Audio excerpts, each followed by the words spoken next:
chicos, continuamos entonces con nuestro examen y ahora vamos con la pregunta número 41. El planteamiento dice así: observa el plano y contesta la pregunta. Tenemos un plano, ya quedamos que esto se llama, ¿cómo? Plano cartesiano. Plano cartesiano.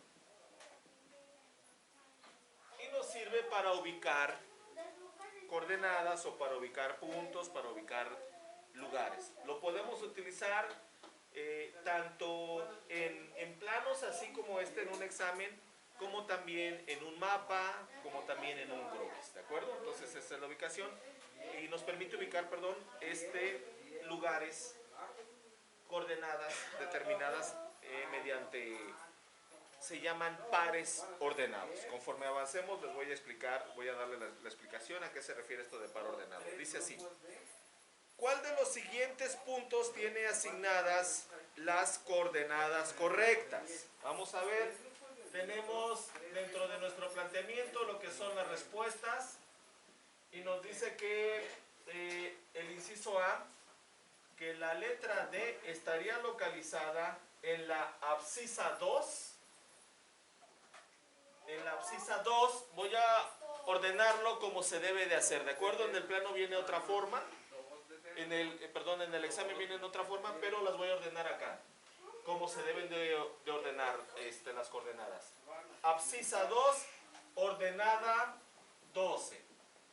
El punto A nos dice que la abscisa sería 4 y la ordenada 3.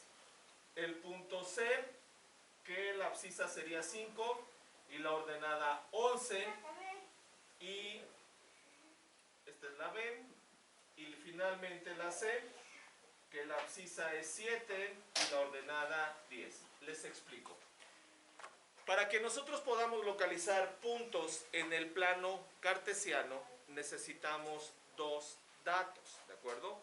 Un dato se refiere a las abscisas, digamos que es el eje, lo podemos conocer como abscisas o eje de las X, las ordenadas, eje de las Y. En secundaria les van a explicar más acerca del tema, pero por lo pronto esto es lo que necesitan saber, que los puntos que localizamos en el plano horizontal se llamarán abscisas, mientras que los puntos que nos sirven para ubicarnos en el plano vertical se llaman ordenados, ¿de acuerdo? Entonces, son dos datos que necesitamos, por eso se llama par ordenado. Si yo quiero localizar, vamos a poner un ejemplo, este punto, quiero localizar, quiero conocer cuáles son sus coordenadas, necesito del par ordenado y digo, X lo localizaré en la coordenada primero. En primer lugar, vamos a mencionar el número que corresponda al eje de las abscisas o al eje de las X.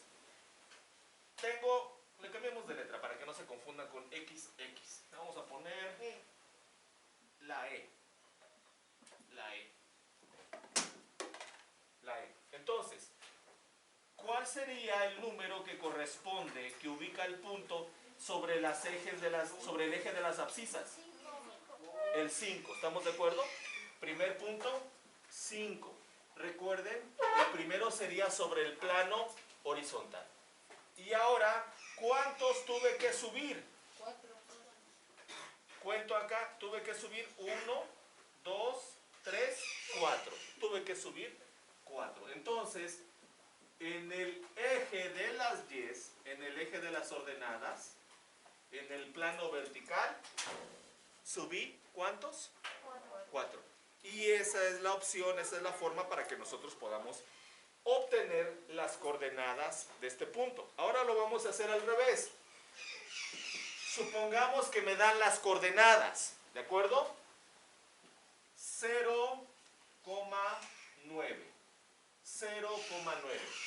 ¿Qué quiere decir el 0? Que no avanzaré nada sobre el plano de las X, sobre el plano de las abscisas. Me voy a quedar acá, en el 0. ¿Y cuántos voy a subir? 9. Subo hasta el 9. Aquí sería. Y ese sería F. Localizamos uno más. el último G, y vamos a localizar 6,10. 6,10. El 6 me indica cuántos avanzaré hacia la derecha, ¿de acuerdo? Sobre el eje de las abscisas. Y dice que avanzaré 6. 1, 2, 3, 4, 5, 6. Acá. Listo. El siguiente dato corresponde a las ordenadas. ¿Cuántos voy a subir? 10. Voy subiendo de manera paralela. De manera paralela y aquí. Aquí está el 10. ¿De acuerdo? Este sería el punto, en este caso, que estamos localizando. La literal G. Lo puedo hacer de la siguiente manera. Localizo aquí G. En algunos casos van marcando o van punteando hasta donde suben. Y en este caso, la literal G localizada en las coordenadas 6,10. Ahora nosotros tenemos que identificar entonces, de acuerdo al planteamiento de la pregunta, ¿cuál de los siguientes puntos tiene asignadas las coordenadas correctas? De estos 4, solo hay uno que tiene la ubicación correcta. Tenemos que revisar. Esta me dice, el inciso A me dice que la letra D, ¿dónde está la letra D? Aquí está. Está localizada en los puntos 2,12. Vamos a ver si es cierto. 2,12. No. Está al revés. Está al revés. Ojo. Ojo. Aunque tiene el 12 y tiene el 2, pero al estar cambiados los valores, la respuesta es incorrecta en este caso. Si lo tuviéramos que localizar sería 2,12. Aquí sería el lugar de la D. No está aquí la D, la tenemos acá, por lo tanto, inciso A no es correcto. Siguiente inciso, B dice A 4,3. Localizo la A y me dice 4,3. Aquí debería de estar la A. ¿Está ahí la A? No. Respuesta incorrecta. Revisamos. La C me dice letra B, 5 coordenadas, par ordenado, porque se le llama par, porque son 2, par, de 2. Ordenado porque tiene que haber un orden, si no ocurriría esto. Primero las abscisas, después las ordenadas, ¿de acuerdo? Primero, estas serían solamente abscisas y estas serían ordenadas. ¿Estamos de acuerdo? Vamos a ver. Letra B, localizo la letra B, aquí está, y me dice que su coordenada sería 5,11. Localizo 5,11. ¿Y qué ocurre? Sí, esta es la correcta. Esta sería la respuesta correcta. Revisamos la C. De todas maneras, ubicamos al punto C. Punto C dice 7,10. 7,10. Aquí debería de estar el punto C. ¿Está ahí? No. La respuesta correcta entonces es la letra C. Ok. Viene una aclaración, chicos, y esto es importante, porque en algunos exámenes de ingreso a secundaria, e incluso de ingreso a preparatoria, viene lo siguiente, que aprendan ustedes a identificar el número de cuadrante a que pertenece cada punto del plano cartesiano. En primaria solo vemos este cuadrante, y es el cuadrante de números positivos con positivos, ¿de acuerdo? Pero a partir de secundaria van a descubrir un concepto nuevo que puede ser para algunos, para otros no tanto, y van a descubrir lo que revisamos aquí. Hagan de cuenta que se reduce y era lo que teníamos acá. Esto que tenía acá era el plano cartesiano que teníamos. Aquí decía abscisas o eje de las X. Aquí decía ordenadas o eje de las Y. ¿De acuerdo? Esto fue lo que revisamos hace rato. Y en este punto, en este plano, localizamos varios puntos, con ayuda de las coordenadas, pero todos tenían esta configuración, que eran números positivos. Ahora les explico. Resulta que acá, en este centro que tenemos acá, que le vamos a llamar origen, que es el punto cero, ¿de acuerdo? Es el punto cero. De aquí ¿por qué? Porque aquí parte todo. ¿Por qué tenemos flechas?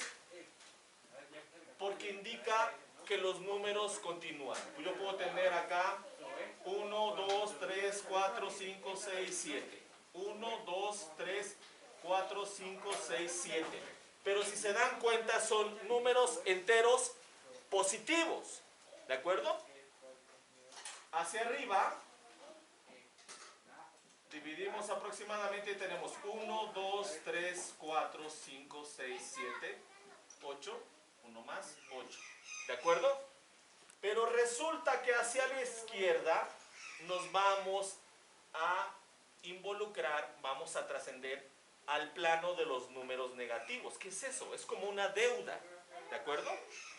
Si yo tengo acá 1, en este caso será menos 1, 1 negativo. ¿De acuerdo? Lo contrario, como un universo paralelo le dijéramos, ¿no? Para que me entiendan. Estos serían los números negativos.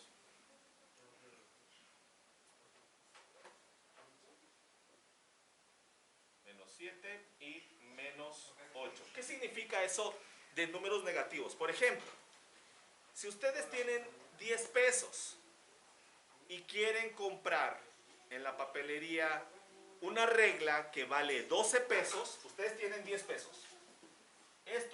Este dinero es suyo, ¿de acuerdo? Este dinero es suyo.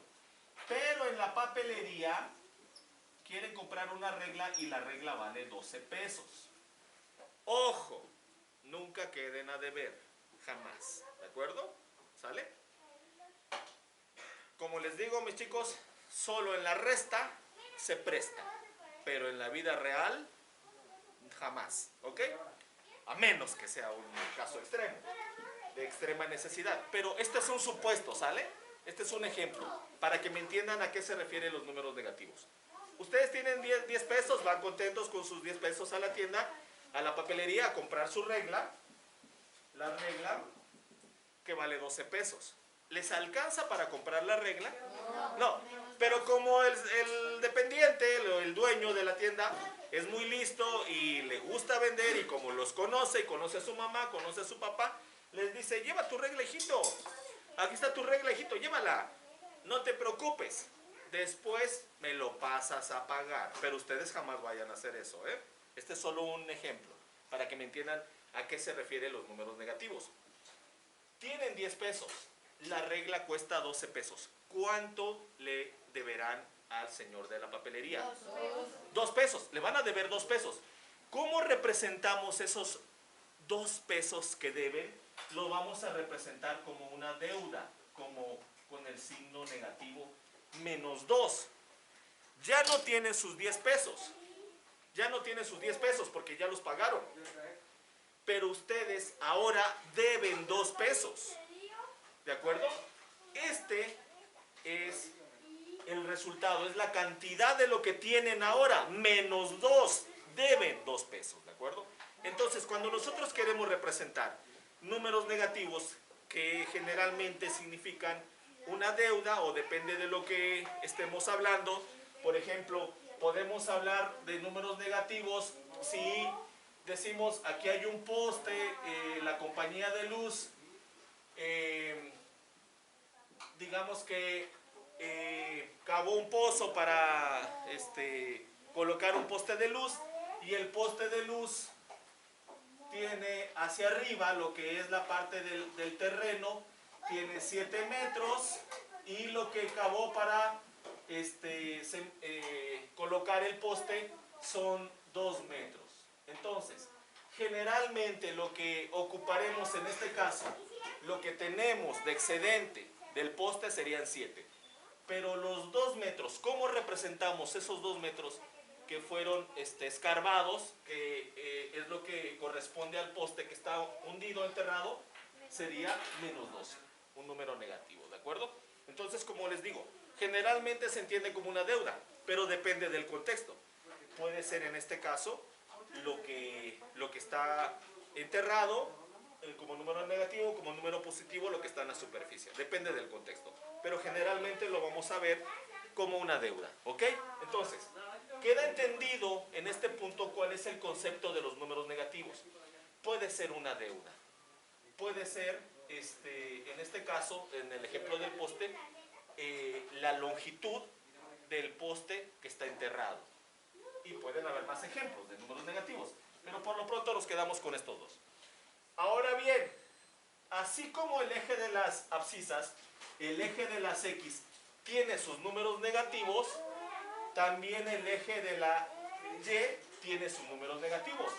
Hacia abajo, igual, menos 1, 2, 3, 4, 6, 7 y 8. Entonces, menos 1, menos 2, menos 3, menos 4, menos 5, menos 6, menos 7, menos 8. Ok, en primaria solo nos quedamos en este plano.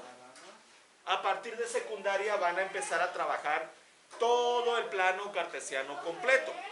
Ahora bien, cosa que casi no se enseña en primaria, cada espacio que tenemos acá se le llama cuadrante. ¿De acuerdo? Cuadrante. Y existe un orden de los cuadrantes. Este sería el cuadrante 1. Este sería el cuadrante 2. Este sería el cuadrante 3. Y este sería el cuadrante 4. Imagínense que viniera una pregunta y les dijera, no vinieran los números y vinieran las letras de inciso A, inciso B, inciso C, inciso D. ¿En cuál inciso se encuentra el tercer cuadrante del siguiente plano cartesiano? Pues la mayoría no va a saber. Pero ahora ustedes ya saben que el tercer cuadrante lo tenemos acá. Primer cuadrante, segundo cuadrante, tercer cuadrante, cuarto cuadrante. El sentido es al contrario de las manecillas del reloj. Primero, segundo, tercero y cuarto. ¿Estamos de acuerdo? ¿Alguna pregunta hasta el momento? ¿Por qué les comento que acá es el plano, el espacio de positivo y positivo? Porque cualquier punto que localicemos acá, el par ordenado, sus dos elementos serán positivos. Localizo cualquier punto y digo 4,3. Localizo 4,3. Si observan, estos dos números son positivos. ¿Estamos de acuerdo? Ahora revisaremos cuál es la configuración, cómo será la configuración del cuadrante número 2. Quiero localizar cualquier punto. Ojo, siempre comenzamos sobre el eje de las abscisas, ¿ok? Y a mí se me ocurre que a partir de acá, y pues no voy a subir mucho. Esto. ¿Cuál sería el par ordenado que localice este punto? Menos 7, coma 1. El más 1, si no lo anotas, se entiende que es positivo. Entonces no es necesario. La configuración del cuadrante número 2 sería número negativo con número positivo. Vemos la configuración del cuadrante número 3. ¿Alguien me puede decir cuál sería la configuración? A ver, Arturo. Negativo, negativo, dice Arturo. Vamos a ver si es cierto. Arturo dice negativo, negativo. Vamos a ver. Recuerden, siempre partiremos del eje de las abscisas, del eje horizontal. ¿Ok? Entonces, a mí se me ocurre que aquí del 5 y me vengo acá al 7. ¿Cuál será la coordenada de este punto? Como comienzo de acá del eje de las abscisas, dice menos 5, menos 7. Y tiene razón Arturo. Negativo, negativo. ¿Cuál será la configuración? A ver. Negativo sería positivo, negativo. ¿Qué dicen? ¿Positivo, negativo o negativo, positivo o positivo, positivo? Veamos. Voy a localizar cualquier otro punto. Aquí dice 6 y aquí dice 4. Primero, eje de las X, abscisas. 6 es positivo. Luego el eje de las ordenadas, hacia abajo, negativo. Entonces, la configuración de todos los puntos que se vayan a localizar en este plano tendrán la configuración positivo, negativo. ¿Estamos? ¿Alguna duda? ¿No? Pasamos al siguiente, ¿ok?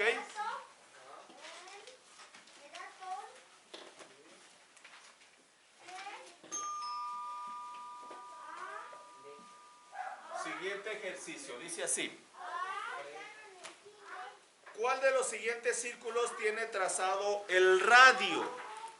Y tenemos el inciso A, tenemos un círculo, una línea acá, el inciso B, otro círculo y tengo esta línea acá, el inciso C y a partir de acá el inciso D y tengo esta línea. Ok.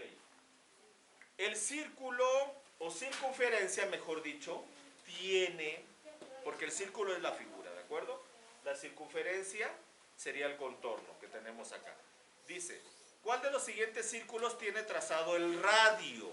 Primero debemos de aprender a identificar ciertos elementos.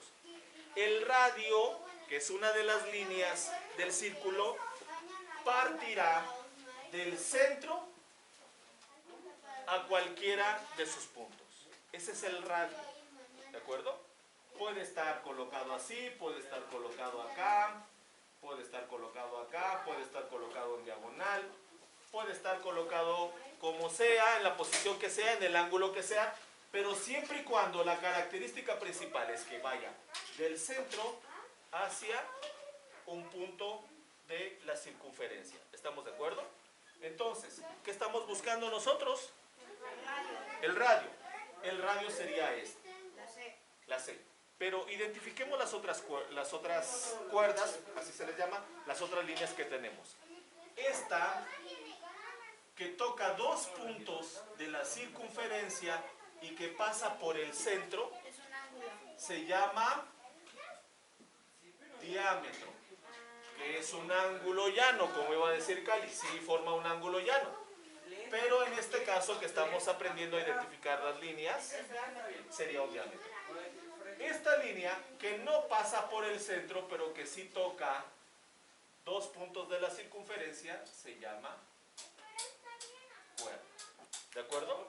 Si revisan en su guía, en el apartado de la circunferencia, viene un punto, váyanse al índice, no recuerdo en qué página está, localicen en el índice las partes de la circunferencia. A ver, permítanme. Vamos a revisar para que ejemplifiquemos de una vez las demás líneas. El círculo 83, página 83, chicos. Página 83. Las líneas del círculo. Dice así. Tenemos nosotros ya localizada lo que es el radio. La cuerda lo tenemos como una letra C en la guía. Aquí lo tenemos y nos dice cuerda, segmento de recta que une dos puntos de la circunferencia, lo que les había mencionado. Tenemos el diámetro, segmento de recta que une dos puntos de la circunferencia pasando por el centro. Tenemos la secante. Dice que la secante es una recta que interseca a la circunferencia en dos puntos. ¿Qué quiere decir que interseca? Que la corta. Esta le llamaríamos secante. ¿De acuerdo? Tangente. Recta que interseca a la circunferencia en un punto. La colocamos acá. Va a tocar a la circunferencia, pero en un solo punto. Esta sería la tangente. Y finalmente el arco. Dice así, parte de la circunferencia limitada por dos puntos. De acá para acá, esta partecita de la circunferencia nosotros le vamos a llamar arco. ¿De acuerdo? Entonces, tenemos cuerda, la línea que toca a dos puntos de la circunferencia, pero sin pasar por el centro. No pasa por el centro, la cuerda. acuerdo? El diámetro se le conoce también como cuerda mayor, porque es la línea más larga que tenemos. En este caso, diámetro, la condición es que tocará 2 puntos de la circunferencia, pero debe de pasar por el centro.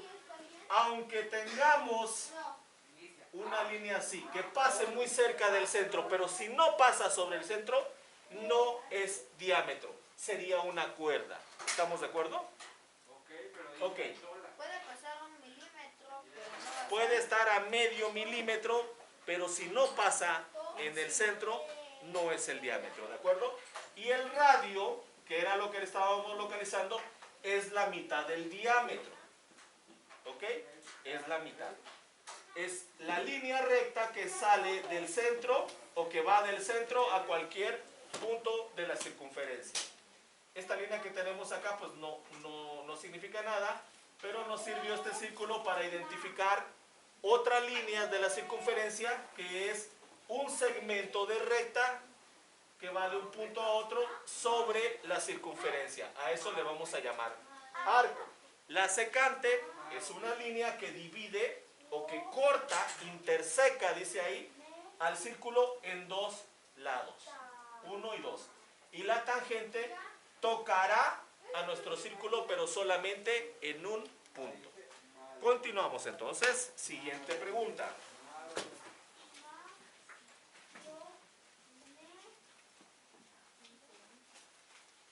Siguiente pregunta dice así: ¿cuál de los siguientes cuadriláteros tiene un par de lados paralelos y es simétrico? Más o menos vienen las figuras así. ¿Cuál de los siguientes cuadriláteros dice tiene un par de lados paralelos y es simétrico?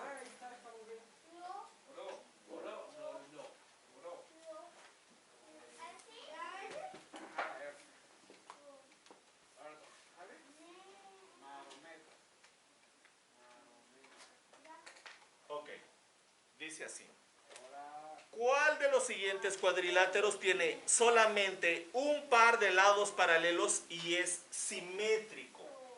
En primer lugar, tenemos que identificar los diferentes tipos de líneas. Si yo tengo una línea en esta posición,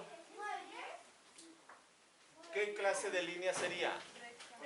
Es una línea recta, sí, pero por la característica vertical. Vertical. No se confundan con las que me había mencionado. Esta sí es horizontal. Como el horizonte. Cuando vemos el horizonte, pues es esa línea así, recta, acostadita, dijéramos nosotros, ¿no? Horizontal, el horizonte, vemos el horizonte. Horizontal, vertical.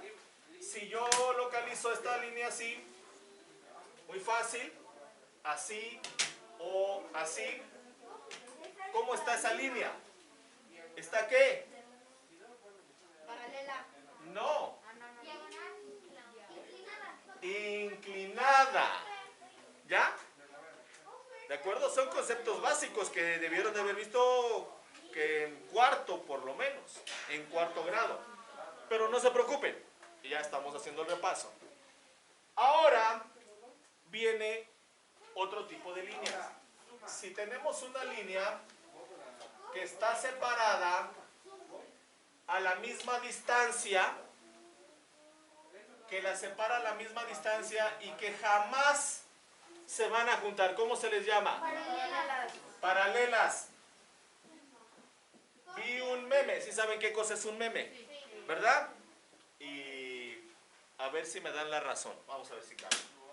Vi un meme para que entiendan qué son las paralelas. Me dio risa y me gustó. No necesariamente las vamos a localizar siempre. En la escuela siempre nos ponen paralelas y siempre del mismo tamaño.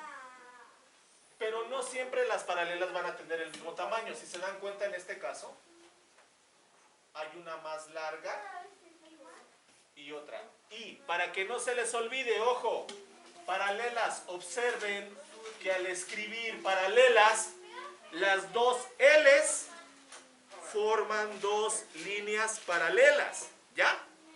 Es para no olvidarse. Pero, si se olvidan, entonces les digo, vi un meme que decía, a ver si ustedes me entienden. Exactamente. Esta línea soy yo y esta es mi cruz. Jamás se van a juntar. Qué triste. Y decimos ahora, a ver que yo lo escuche. Entonces, este eres tú y tú. ¿Se van a juntar? No los escuché. Ok, son las paralelas. ¿Ya? ¿No se les olvida? Jamás se van a juntar. Pase lo que pase, jamás se van a unir. ¿Ok? Siempre estarán separadas a la misma distancia. ¿Estamos de acuerdo? Separadas a la misma distancia. Ok. Aunque por ahí vi un video hace tiempo de una página muy buena, no los quiero confundir, pero hay una teoría que a partir de estas, las paralelas, dice que en algún momento tienden a unirse. Pero borren eso de su mente, ¿sale? Ya cuando estén en prepa o en universidad, me cuentan acerca de esa teoría que existe. Pero acá nos quedamos. Paralelas, ¿ustedes y su? ¿Se van a unir? No. Jamás. Ok, perfecto. Vienen otras que se llaman,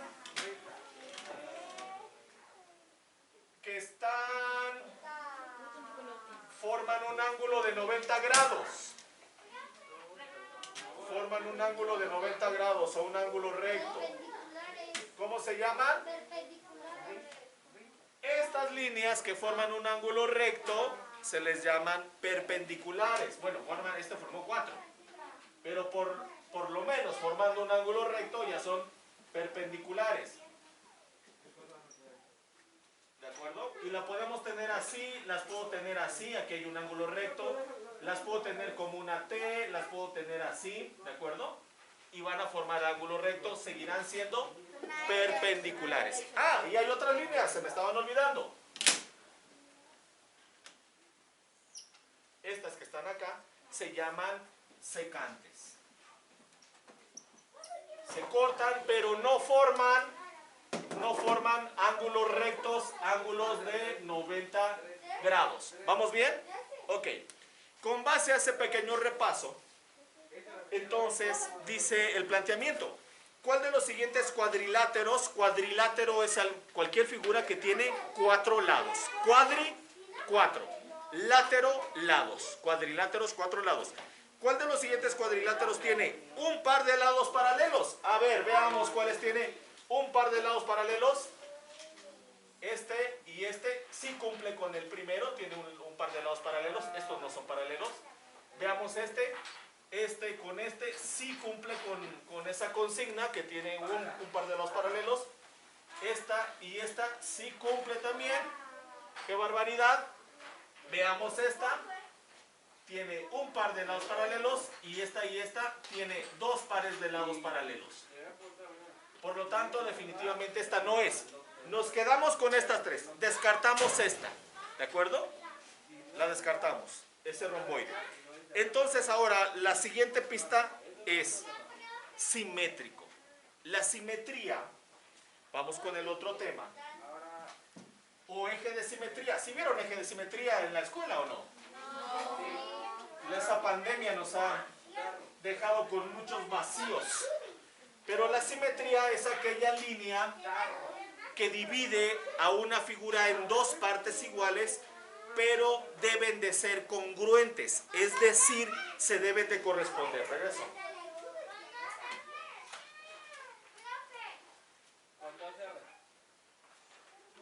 ¿Cuántos ejes de simetría tiene un rectángulo? ¿Cuántos ejes de simetría? Si saben que el cuadrado tiene un eje de simetría, tiene 2 ejes de simetría, tiene 3 ejes de simetría, tiene 4 ejes de simetría. ¿Cuántos ejes de simetría tiene el rectángulo? 8. ¿Será que tiene 8? 4 igual que el cuadrado. Por ahí dicen que 2.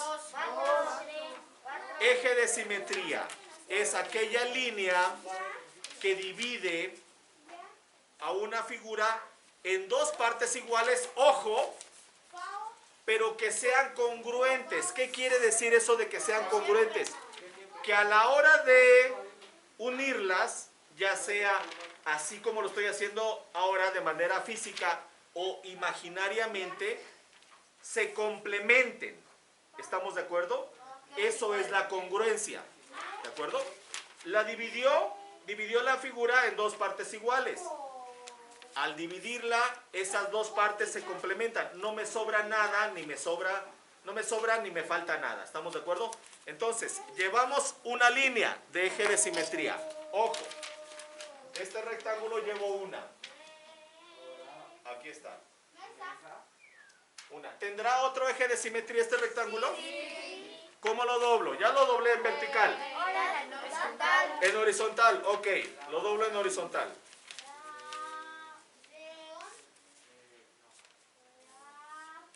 Y resulta que sí, efectivamente, es otro eje de simetría, porque al doblarla, ya sea físicamente o imaginariamente, cada parte se complementa, se corresponde, es decir, son congruentes. A eso se refiere la congruencia, se corresponde. ¿Llevamos cuántos ejes de simetría? 2. Por ahí algunos nos dijeron que tenía 4, ¿verdad? Vamos a ver quiénes tienen la razón. Alguien dijo 2, alguien dijo 4, alguien por ahí dijo 8. Pues ya llevamos 2. ¿Tendrá algún otro eje de simetría? ¿Sí? ¿Las diagonales? Ok, vamos a doblarlo por diagonales. ¿Qué pasa cuando divido por las diagonales a nuestro rectángulo? No se complementan, dijeron por allá atrás. Y creo que tienen razón. Ahí más o menos. No me sale muy bien el doblez, pero ahí está. Ahí está, más o menos. ¿Qué ocurre entonces? ¿Qué ocurre al dividirlo por la diagonal? Como dos montañas. ¿Se complementan, es decir, quedan exactas una sobre la otra? No. Por lo tanto, lo que a veces nos confunde mucho en el rectángulo, que pensamos que también es un eje de simetría. O sea, sí divide a la figura en dos partes iguales, porque este triángulo que tengo acá con este otro triángulo que se forma sí son iguales, pero no es un eje de simetría, porque para que sea eje de simetría, al doblarlo se tienen que complementar, tienen que quedar exactas. Lo que sí sucede con el cuadrado, ¿de acuerdo? Con el cuadrado, si lo doblas por las diagonales y queda exacto. Entonces, ¿cuántos ejes de simetría tiene el rectángulo? ¿Dónde dejé mi marcador rojo? Ok, gracias. El rectángulo tiene dos ejes de simetría, horizontal y vertical. Ok, entonces, el planteamiento nos dice, es simétrico. Ya tenemos los lados paralelos. ¿Será que esta figura es simétrica?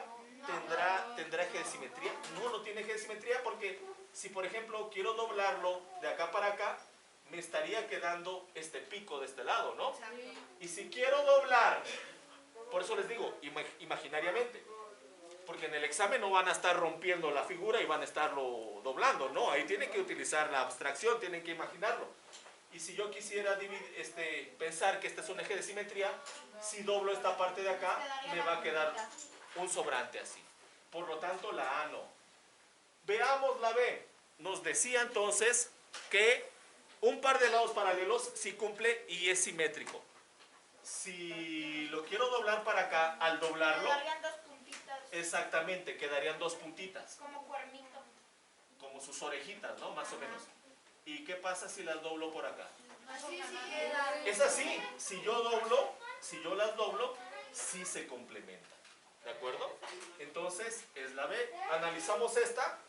Por ningún lado tiene eje de simetría, se parece mucho a esta. Nos quedaría un pico acá. Y si la doblo de este lado, nos quedaría otro pico de este lado.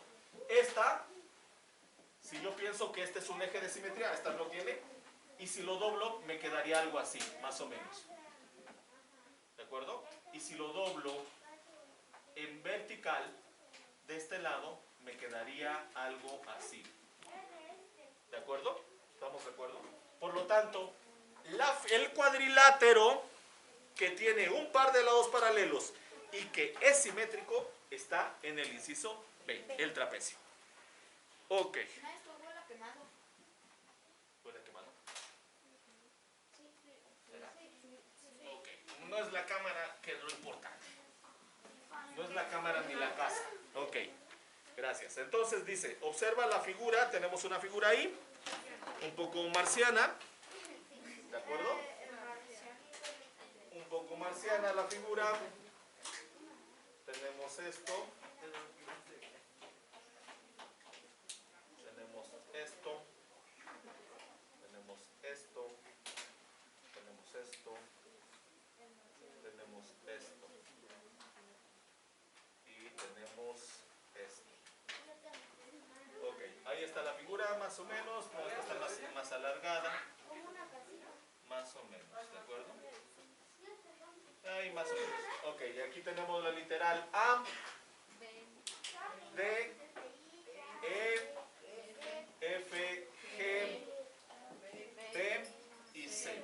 Entonces nos dice, ¿cuál de los siguientes pares de líneas son perpendiculares entre sí? Ojo que tiene relación a la pregunta anterior donde vimos los diferentes tipos de línea.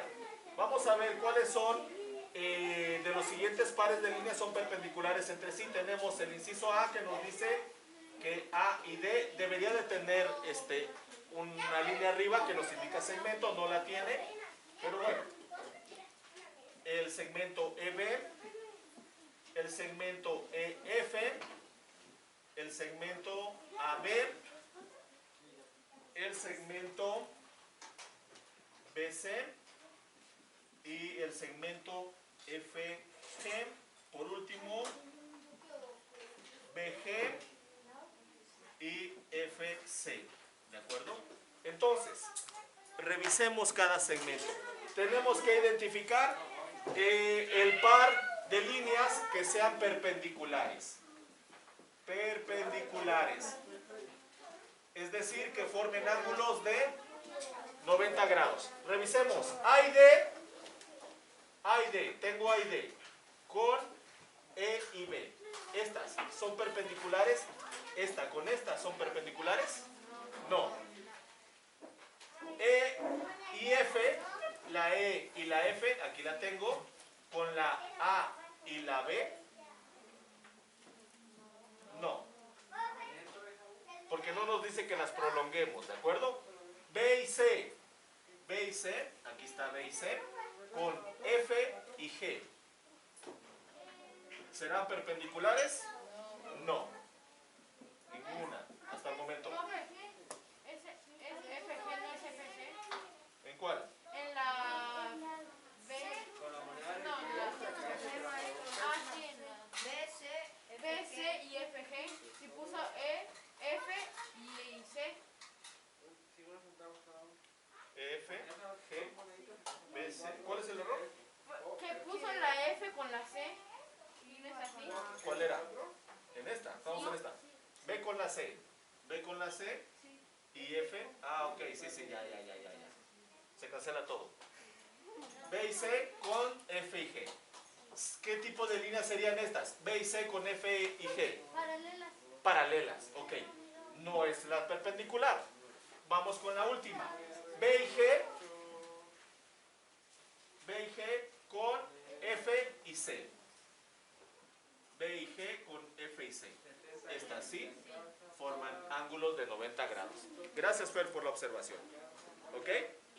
Y pues con eso terminamos la clase de hoy. Se ha acabado el tiempo. Continuamos el día lunes.